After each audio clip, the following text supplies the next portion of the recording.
It is truly a great day in Bermuda.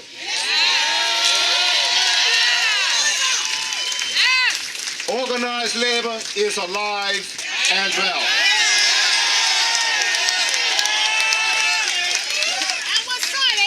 I know that Brother Hayward spoke to the public service employees this morning while we were at Union Square. So what we're going to do now is no different than we done yesterday and the day before yesterday. We're going to open up in a word of prayer, and then we're going to have a few comments to make to you after the prayer. Reverend Tweed.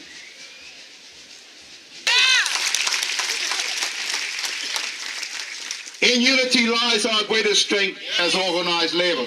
And make no mistake about it. When the government of the day or the employers of the day test our might, be careful what they ask for. Be careful what they ask for. And as I spoke to the Belco workers at Union Headquarters a few moments ago, and I'll just share just a couple of, a little bit of that with you. As leaders of the trade union movement, we're not selfish with our leadership. Let me just repeat that. We're not selfish with our leadership. So when we say certain things to our members, we are put to say the same thing to the governments of the day. And it doesn't matter whether it's the UBP government, the PLP government, or the ABA government. We give advice. Whether they choose to listen to it or not, it's entirely up to them. So when I told you that I spoke to the Premier on Tuesday morning, and I said to him, sir, let me just give you a little bit of advice.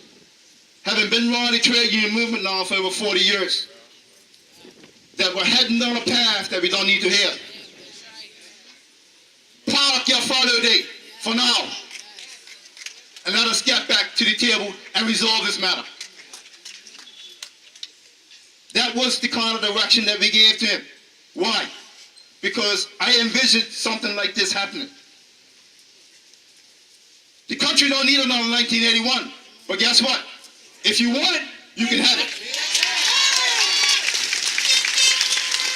Study our attention, because when you continue to do the things that you're doing, and the middle class feel like they're suffering and suffering and suffering, and you continue to do the things for business, like the America's Cup with $77 million. You allow them to bring 95 vehicles here, all free.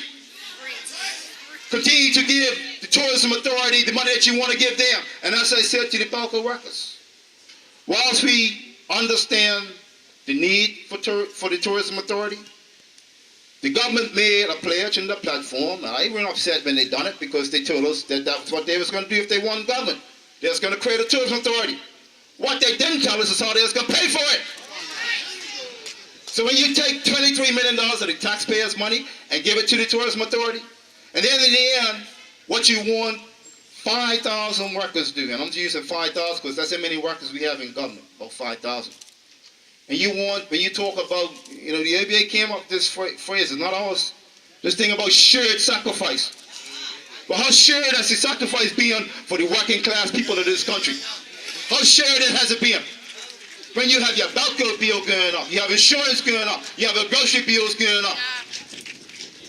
And all we're saying is that what's happening to Bermudians, not just organized labor.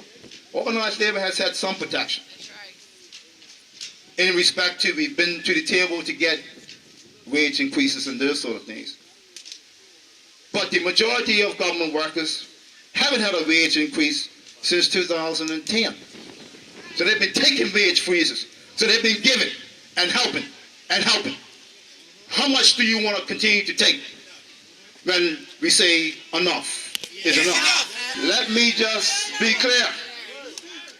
The 1992 Act was introduced because of Bermuda Forwards back in 1992.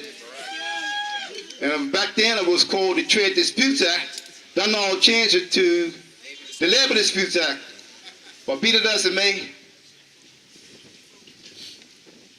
there are laws that are on the books, that have been on the books since 1965, 1975 Act.